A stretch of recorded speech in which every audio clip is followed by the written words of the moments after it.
queridos, eu queria dar o início desta ministração citando uma frase que é creditada a Albert Einstein, que diz: não são as respostas que movem o mundo, são as perguntas. Essa frase está correta, de fato.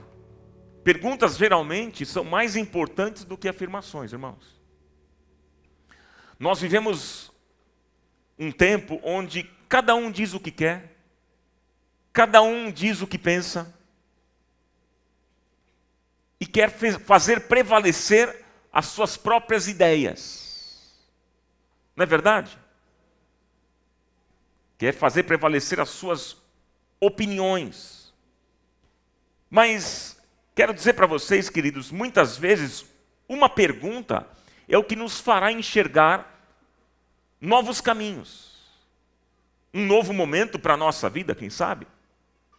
Afirmações falam do que nós já sabemos, mas perguntas nos levam a repensar a vida, as nossas convicções. E as perguntas são bem-vindas, gente. Perguntas são bem-vindas, principalmente quando elas nos levam a refletir e refazer a nossa lógica, porque muitas vezes nós estamos presos ao erro. E, gente, em sua soberania, Deus pode simplesmente nos dar ordens. E muitas vezes Ele dá, é verdade. Mas há muitas outras ocasiões, e quem sabe na maioria das vezes, Ele nos faz perguntas. Deus nos faz perguntas. E mais do que nossas respostas, na verdade, Deus quer nos levar a uma reflexão, porque as respostas Ele já tem. Deus tem todas as respostas, Ele sabe todas as coisas, Ele é Deus. Você acredita nisso ou não? Deixa eu te perguntar, alguma vez Deus fez perguntas a você? Deus fez perguntas a você? Deixa eu te contar uma experiência pessoal. Já há algum tempo atrás, alguns anos atrás, a minha vida foi completamente mudada por perguntas que Deus me fez. Como muitos aqui sabem, eu nasci e cresci num lar cristão. Sempre dentro deste ambiente, do ambiente da igreja, em torno da igreja. Sempre estive, meus irmãos, envolvido com um serviço a Deus na igreja. Me lembro, aos 8 anos de idade, quando comecei a estudar o meu primeiro instrumento, o violão, estávamos morando naquela oportunidade em Londrina, no Paraná. Meu pai estava começando a nossa comunidade em Londrina. E eu me lembro, não tinha músicos na igreja, a igreja começando, e eu aprendendo violão. Foi lá que eu ministrei louvor a primeira vez. Cantando uma música, que é um texto bíblico lá de Mateus 6,33, buscai em primeiro lugar o reino de Deus e a sua justiça, e todas essas coisas vos serão acrescentadas. Buscai primeiro o reino de Deus, lembra?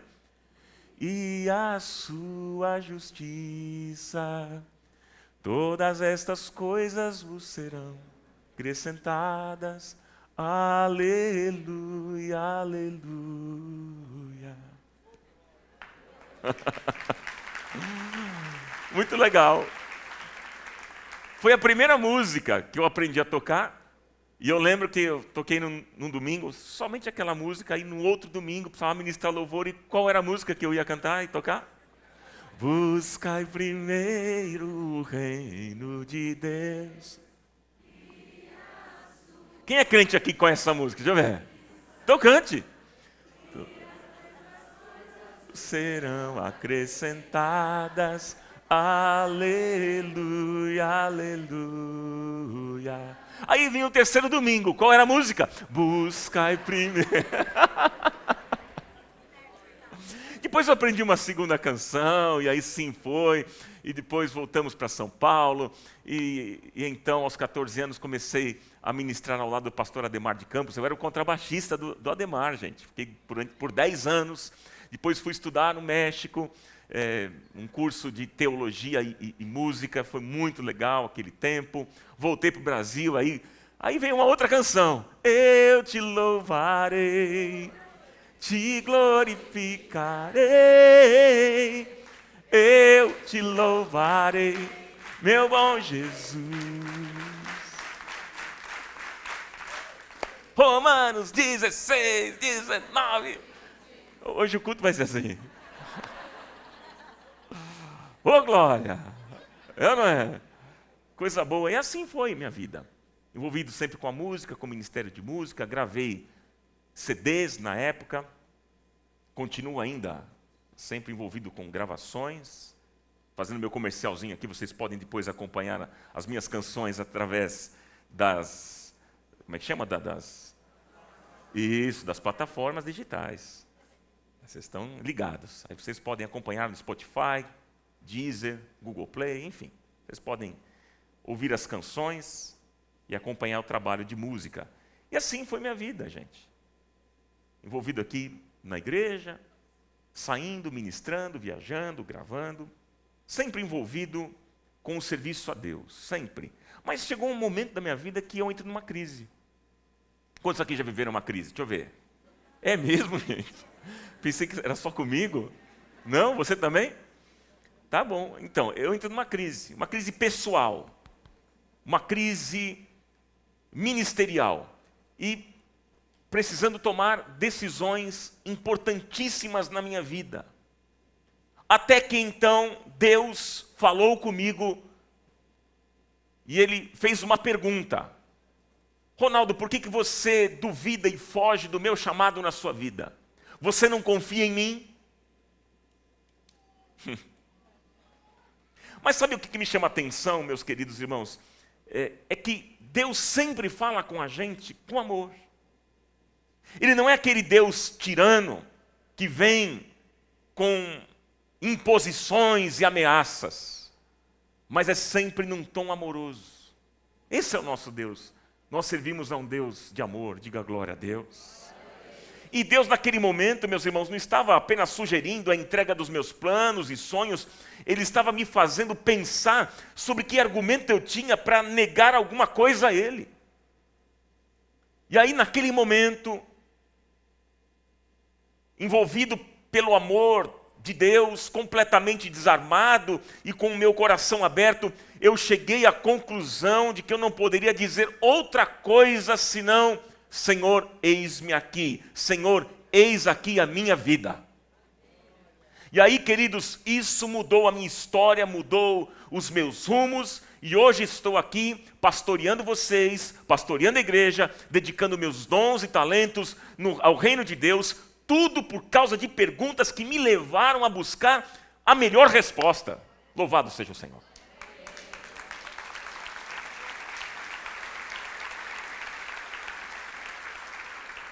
Agora, gente, na Bíblia, várias vezes Deus faz perguntas a pessoas que, de algum modo, se afastaram do seu propósito e da sua comunhão, e o Senhor propõe a elas não só uma reflexão, como também mudança de vida. E para a gente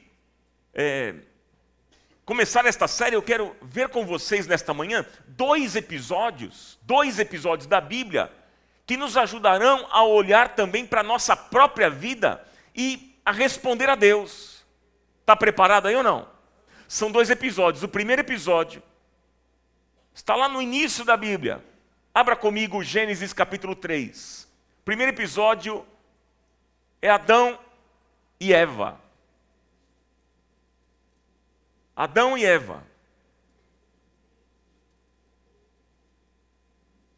Gênesis capítulo 3, verso 6, até o verso 10, será a nossa leitura. Olha o que diz o texto. Quando a mulher viu que a árvore parecia agradável ao paladar, era atraente aos olhos e, além disso, diz o texto, desejável para dela se obter discernimento, tomou do seu fruto, comeu-o e o deu a seu marido, que comeu também. Os olhos dos dois se abriram e perceberam que estavam nus. Então juntaram folhas de figueira para cobrir-se. Ouvindo o homem e sua mulher os passos do Senhor que andava pelo jardim, quando soprava a brisa do dia, esconderam-se da presença do Senhor Deus entre as árvores do jardim. Mas o Senhor Deus chamou o homem perguntando: onde está você? Qual foi a pergunta, irmãos? Onde está você? E ele respondeu: ouvi teus passos no jardim e fiquei com medo, porque estava nu, por isso me escondi. Até aqui. Então veja, irmãos, Deus deu a Adão e Eva toda a autoridade para governar a terra. Mas depois de terem vivido um tempo de plena comunhão com o Senhor, a Bíblia diz que eles desconsideraram aquilo que Deus lhes havia ordenado. Eles tomaram do fruto proibido e pecaram. Pecaram contra Deus. Logo, então, veio a consequência, irmãos. Veio a consequência disso. Qual foi a consequência? A vergonha, a culpa e o distanciamento de Deus. Porque é isso que o pecado faz com a gente. Não é verdade, queridos? E Deus, como sempre, veio ao encontro deles. Gente, pensando aqui, como é bom, irmãos, como é bom saber que Deus não desiste de nós mesmo quando erramos. Amém, gente? Deus não nos abandona mesmo quando nós nos mostramos pequenos. Somos tão falhos. Deus não desiste de você. Eu tenho uma boa notícia para compartilhar com você nesta manhã. Eu não sei como é que está a sua vida, mas a boa notícia é: Deus não desistiu de você. Eu acho que Deus já me abandonou. Eu acho que Deus esqueceu de mim. Meu irmão, se Deus tivesse realmente te abandonado, se Ele se esquecesse de você, você hoje não estaria aqui. Mas se você ainda está aqui, é porque Deus quer fazer algo novo na sua vida. Louvado seja Ele. Ele não se esqueceu de você. Você pode aplaudir mais forte ao Senhor?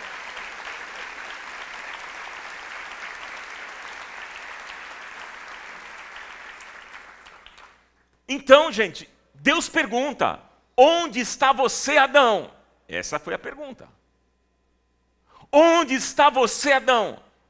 É claro, é óbvio, meus irmãos, que Deus sabia onde Adão estava, porque Deus sabe tudo. Ele é onipresente, Ele é onisciente, Ele é Deus.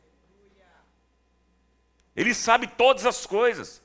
Mas a pergunta era para gerar reflexão. Onde você está, Adão? Adão, você se lembra da nossa comunhão? Adão, você se lembra de viver sem culpa, sem peso, sem nenhum tipo de vergonha, completamente desnudo na minha presença? Você se lembra, Adão? Sabe, queridos, às vezes Deus precisa fazer essa pergunta, porque nós estamos muitas vezes num lugar que nós não deveríamos estar, porque nós tomamos decisões erradas, e então nós nos distanciamos. Meus irmãos, eu quero dizer para vocês que nós podemos nos afastar de Deus de uma maneira radical, como Adão fez aqui, e escolher viver no pecado, mas nós também podemos nos afastar de Deus de uma maneira sutil. De que maneira? Apenas vivendo uma religiosidade fria, apática, oca, vazia, tentando cumprir ritos, mas sem desfrutar do melhor, que é a presença de Deus. Sabe, mas sempre que nós nos distanciamos do Senhor e tentamos disfarçar a nossa nudez, Ele vem até nós, porque Ele nos ama. Com amor eterno, diz o Senhor, eu te amei. Deus ama você. Você é alvo do amor de Deus. Deus ama você. E, gente, quando nós permitimos que o nosso coração se envolva com o pecado, Deus vem. E com muito amor Ele pergunta: onde você está, meu filho? Onde você está, minha filha? Observe, veja as suas escolhas. Veja os caminhos que você está tomando. É isso mesmo que você quer para a sua vida? Ele vem e pergunta: você deseja isso? Uma vida de pecado? Você quer mesmo viver assim, se escondendo? E ao fazer essas perguntas, queridos, Deus está nos dando a oportunidade de fazermos um autoexame e nos avaliar. A pergunta, gente, onde você está? Qual é a pergunta? Esta pergunta é mais eficaz do que o que você fez. Onde você está? Diante da desobediência de Adão, Deus poderia confrontá-lo com uma palavra dura. Ei, Adão! Ele poderia vir com uma palavra mais veemente, mais dura, mas o texto não mostra isso, não foi isso que aconteceu. Ao dizer: onde você está? Deus ali estava dando a Adão uma oportunidade de refletir, voltar atrás, se arrepender, ainda que essa volta lhe custasse um sacrifício. Era a oportunidade. Sabe, eu não tenho dúvidas, queridos, que Deus tem o desejo de ter comunhão conosco. Eu não tenho dúvida disso. Deus deseja ter comunhão com você e comigo. Você crê nisso? Mas essa é a nossa maior necessidade. Essa é a nossa maior necessidade. E aí eu fico pensando, mas nós trocamos isso por quê? Hein? Pela correria da vida? Trocamos isso pelo pecado? Pelas coisas desta vida? Pelas coisas deste mundo? Irmãos, onde é que nós estamos? Onde estamos? Onde você está? Onde você está? Certa vez Deus disse através do profeta Jeremias, lá no capítulo 2, verso 13, Deus faz a seguinte declaração: o meu povo cometeu 2 crimes. Eles me abandonaram, a mim, a fonte de água viva, e cavaram as suas próprias cisternas rachadas que não retêm água. Isto é, queridos, muitos tiveram acesso à fonte de água viva, mas se afastaram da presença de Deus. Quem sabe é a sua realidade hoje. Você teve acesso à fonte de água viva. Quem é a fonte de água viva? É o Senhor. Mas você se afastou de Deus. Mas, em Jeremias, no capítulo 4, o Senhor disse: se você voltar, ó Israel, volte para mim. E o Senhor está dizendo isso também a você. Se você for voltar, volte para mim. Se você remover as tuas abominações de diante de mim, não mais andarás vagueando, declarou o Senhor. Veja, Adão havia desfrutado todos os dias da presença de Deus lá no jardim, mas agora havia um imenso vazio que ele experimentou, que este homem experimentou assim que ele pecou. Ele olhava para si e ele sabia que não tinha mais comunhão com Deus. Agora o que havia era a culpa, o medo, a vergonha, o distanciamento de Deus. Sabe, queridos, quantos e quantos estão vagando na vida porque provaram de Deus, mas depois se afastaram dele. Quantos e quantos? De repente Deus está falando com você nesta manhã, e aquele que tem ouvidos para ouvir, ouça, Deus está falando ao seu coração.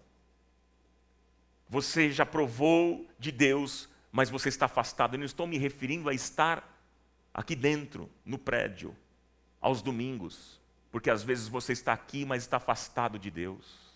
Você está aqui como um mero religioso. Gente, ao perguntar onde você está, Deus está dizendo, em outras palavras, volte para mim. Volte para mim, Pare de cavar poços cuja água não pode matar a sua sede e volte a ter intimidade comigo. Declara o Senhor. E olha, uma coisa você pode ter plena convicção, de que o nosso Pai bondoso, este Deus maravilhoso, sempre está de braços abertos para nos receber. E o seu abraço não é um abraço esmagador, mas é um abraço acolhedor. Ele nos ama, Ele nos ama. Esta é a boa notícia, Deus ama você, meu irmão. Deus ama você, minha irmã. Declare isso bem forte, Deus me ama. Está muito fraco isso, fale com convicção. Deus me ama.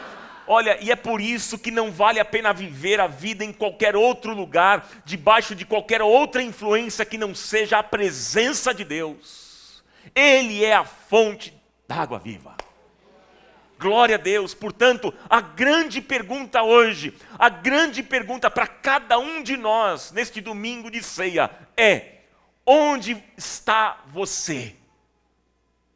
Onde está você? Não responda a mim. Responda ao Senhor nesta manhã. Amém? Segundo episódio. Anote aí. Primeiro episódio, tratamos de quem? Adão e Eva. Agora, um capítulo à frente. Capítulo 4 de Gênesis. Segundo episódio. Fala de Caim e Abel. Gênesis 4, verso 8 ao 10. Disse, porém, Caim a seu irmão Abel: vamos para o campo. Quando estavam lá, Caim atacou seu irmão Abel e o matou. Então o Senhor perguntou a Caim: onde está seu irmão Abel? Qual foi a pergunta, irmãos? Onde está seu irmão Abel? Respondeu ele: não sei. Sou eu o responsável por meu irmão? Disse o Senhor: o que foi que você fez? Escute, da terra o sangue do seu irmão está clamando. Gente, olha só, a pergunta agora é para um homem que não soube vencer as suas frustrações. A pergunta agora é para um homem que achou que para ter o seu próprio espaço e ser reconhecido por Deus, ele precisava tirar o outro da frente. Ele precisava eliminar o outro, destruir o outro. Parece que esse quadro não mudou nos dias de hoje, não é? Na sociedade e pior, muitas vezes dentro da própria igreja. Com os chamados cristãos. Lamentável. Lamentável. Caim matou seu irmão Abel. Caim matou quem? Mas sabe o que me chama a atenção? Que Caim, ele matou o seu irmão, não foi por causa de poder, não foi por causa do dinheiro, ele não matou por causa de mulher, ou então de uma dívida. Ele matou o seu irmão por causa de culto. Ele matou por comparação e disputa, porque o culto prestado por Abel, seu irmão, agradou mais a Deus do que o seu. Então, queridos, Deus não vai nos perguntar como está a nossa performance no culto. A gente está muito preocupado com performance, estrutura de culto. E por vezes a gente se compara. Ou então a gente compara a nossa igreja com outras. Por que lá tem isso, aqui não tem? Não é assim que acontece? Eu acho que aquela igreja ora mais, aqui ora menos. Aqui canta mais, lá canta menos. Eu vou ficar aqui porque aqui canta mais. Não é? A gente fica comparando. A gente fica avaliando o culto.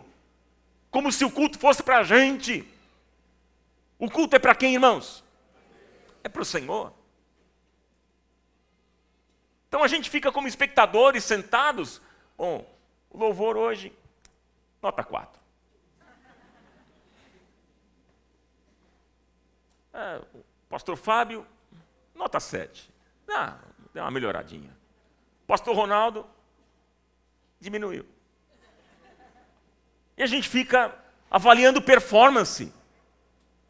E nós ficamos atrelados a isso. Então deixa eu dizer uma coisa importante para vocês, queridos. Vocês avaliadores de culto, de performance de culto. Deixa eu dizer uma coisa muito importante. Deus não vai nos perguntar como está a nossa performance no culto. O que Deus vai perguntar é: onde está o seu irmão?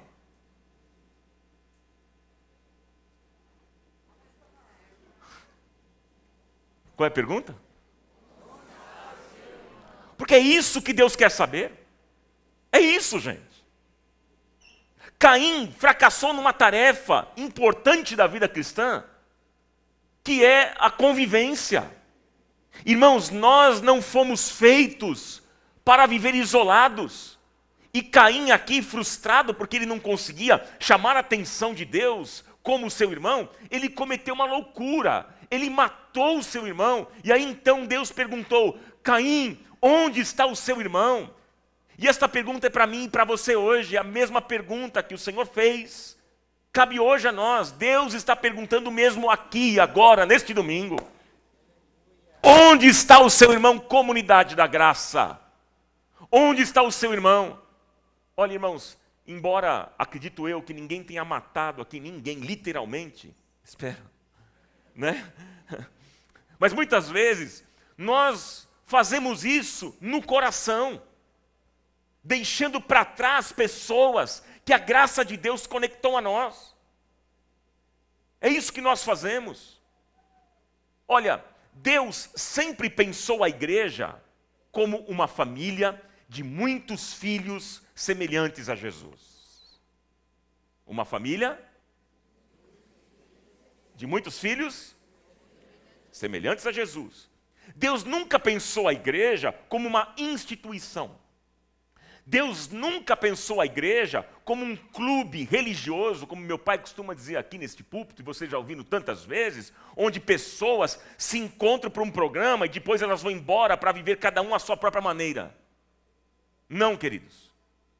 Como o apóstolo Paulo disse lá em Romanos 8, 29, porque aos que dantes conheceu, também os predestinou para serem conformes à imagem de seu Filho, a fim de que ele seja o primogênito entre muitos irmãos. Entre muitos irmãos. E, gente, sempre que nós deixarmos para trás os nossos irmãos na fé, Deus vai nos questionar. E Ele vai perguntar: onde está o seu irmão? Onde está o seu irmão? Gente, essa pergunta é uma paulada. Essa pergunta é um confronto ao nosso egoísmo. É um confronto ao nosso individualismo. Nós precisamos aprender a viver em comunidade, meus irmãos, queridos. Deus não nos chamou para sermos um amontoado aqui de gente sem relacionamentos, mas Deus nos chamou para sermos uma família, pessoas que se preocupam umas com as outras, que servem umas às outras, que vivem em compromisso e em comum unidade. Nós somos uma comunidade, pessoas que vivem em comum unidade. Amém? Infelizmente, queridos, infelizmente, diante da pergunta de Deus, infelizmente, Caim não se quebrantou. Triste isso. Ele não se arrependeu. Caim não se lançou aos pés do Senhor pedindo perdão pela loucura que ele fez. Ele não disse: Senhor, tem misericórdia de mim, me perdoe pela loucura que eu cometi. Não. Ele foi arrogante. Porque Deus faz uma pergunta para ele e ele responde fazendo outra pergunta. Ele disse: por acaso sou eu o guardador do meu irmão? Olha que arrogância. Folgado, não é? Folgado.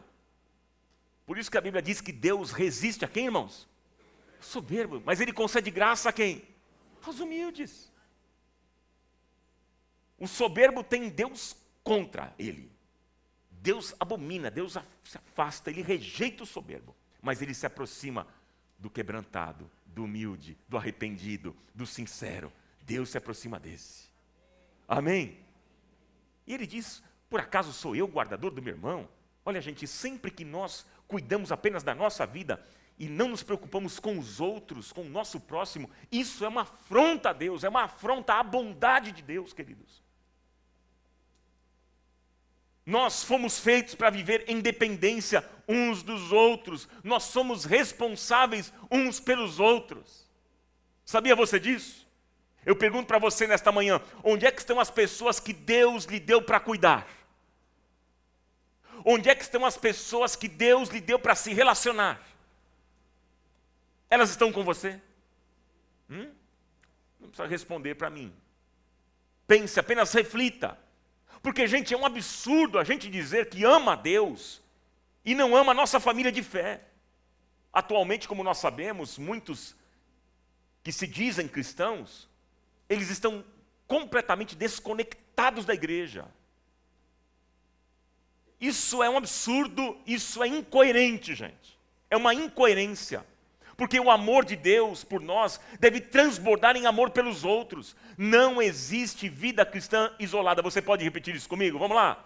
Não existe vida cristã isolada. Quanto mais eu amo a Deus, mais Ele me leva para perto do outro. Quanto mais eu me aproximo de Deus, mais Ele me empurra, Ele me leva para perto do próximo, queridos. Porque, gente, se não for assim, o nosso culto a Deus é mentiroso. E a nossa adoração é hipócrita. Deus rejeita. Não dá para entender a gente chegar num ambiente como esse, a gente cantar e louvarmos a Deus, levantarmos as mãos e chorarmos na presença de Deus. E quando a gente sai daqui, a gente maltrata as pessoas, a gente fala mal dos irmãos, a gente ataca os outros. Isso não tem cabimento.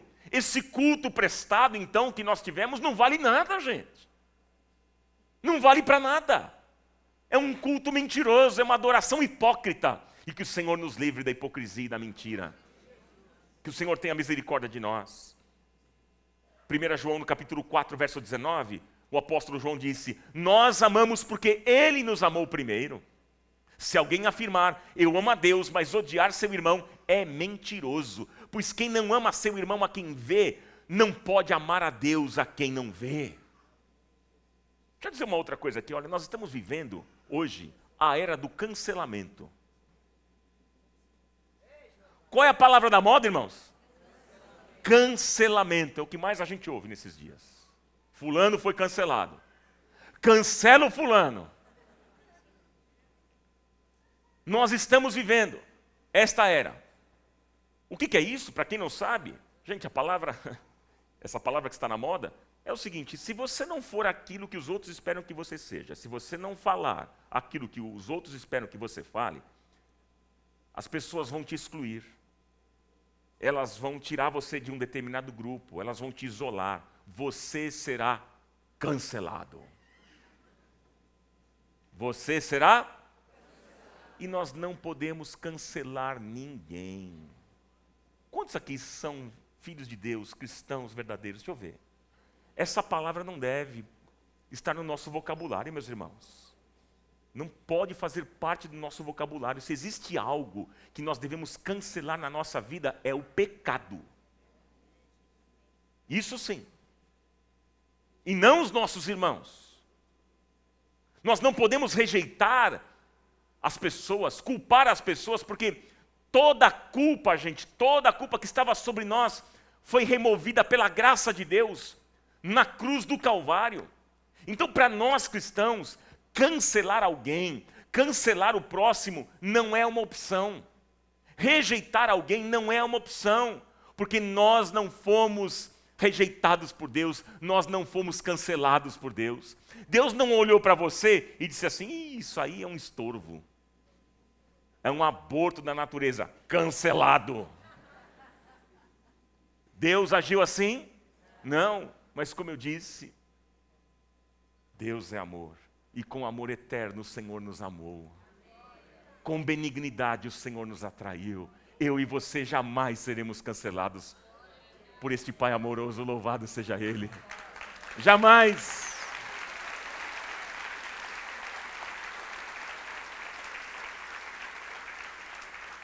Portanto, gente, preste atenção. Onde está o seu irmão? É a insistência de Deus para que nós vivamos em família, comprometidos em amar e servir aos outros, como diz o escritor aos Hebreus no capítulo 10, verso 24 e 25, e consideremo-nos uns aos outros para incentivar-nos ao amor e às boas obras. Não deixemos de reunir-nos como igreja, segundo o costume de alguns, mas encorajemo-nos uns aos outros, ainda mais quando vocês veem que se aproxima o dia. Gente, eu fico muito feliz, alegra o meu coração, como é bom ver tanta gente reunida para adorar a Deus, para louvar o Senhor, servindo, encorajando, motivando e cuidando dos outros. Como é bom isso, quando a gente sabe que existem pessoas aqui que estão cuidando de gente, que estão servindo as pessoas, os nossos líderes dos pequenos grupos, estão lá se dedicando com tanto amor, carinho, zelo. Não é fácil. Eu louvo a Deus por essas pessoas. Louvo a Deus. Cadê os líderes aqui dos nossos pequenos grupos? Tem líder aqui do nosso pequeno grupo? Levante as mãos. Eu queria fazer uma homenagem especial a vocês. Fiquem em pé, por favor. Nós queremos aplaudir vocês aqui nesta manhã. Vocês são muito amados.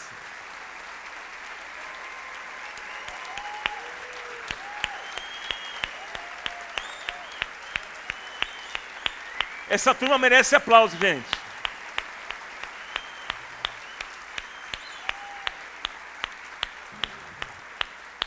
São queridos demais. Como é bom a gente ver gente assim aqui, servindo, amando, cooperando. Mas como é triste ver pessoas isoladas, vivendo uma religiosidade de uma maneira mesquinha, egoísta, que não tem nada a ver com aquilo que Deus quer. Porque, gente, Deus quer nos levar a uma vida profunda, de profunda comunhão e aliança.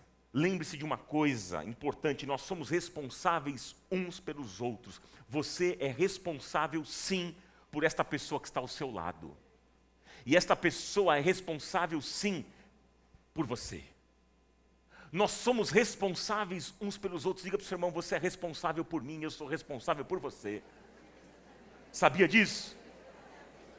Somos responsáveis uns pelos outros. Gente, isso é igreja. Ô irmãos, isso é igreja. Isso é ser igreja.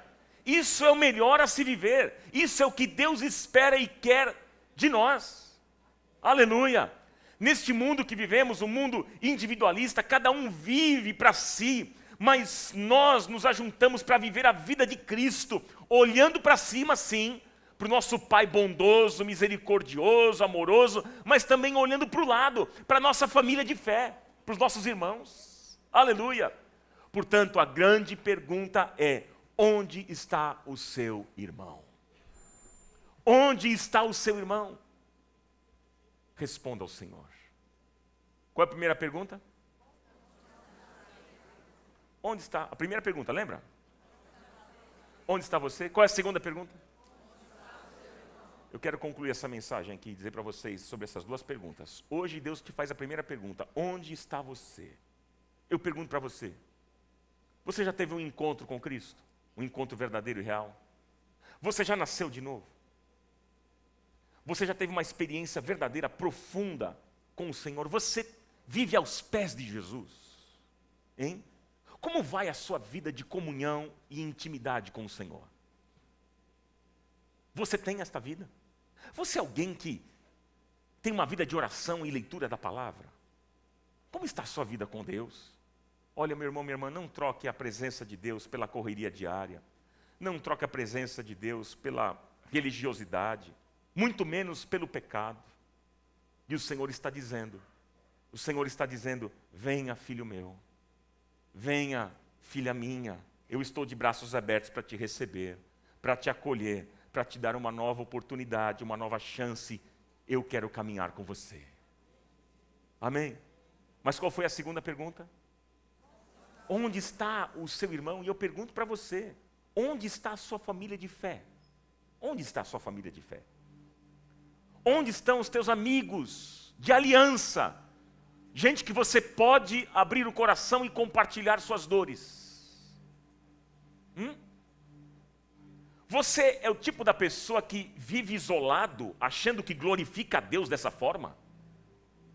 Eu sou um cristão solo.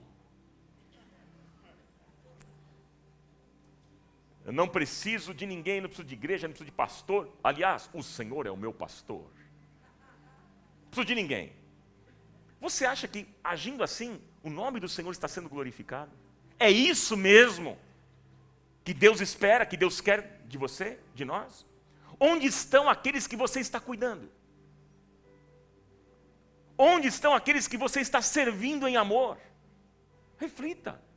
São perguntas importantes, essas perguntas, eu sei que elas são inquietantes, são perguntas confrontadoras, mas são perguntas importantes e transformadoras. Nós precisamos ser confrontados assim, irmãos. Precisamos desse confronto, é verdade. E dependendo da resposta que dermos nesta manhã, a nossa vida pode ser totalmente transformada. É isso que Deus quer fazer. E eu creio que nesses dias, Deus está nos despertando, Ele está nos levando a uma reflexão profunda e necessária para as mudanças que precisam acontecer na gente. Há mudanças que precisam acontecer em nós, na minha vida, na sua vida, nesta comunidade, a fim de que vivamos plenamente o chamado dEle em nossa vida e vivamos para a glória do nome dEle. Mas a boa notícia é, Deus quer fazer novas todas as coisas. É isso que Ele vai fazer aqui hoje, nesta manhã, na minha vida e na sua vida, e que o nome dEle seja glorificado. Louvemos ao Senhor.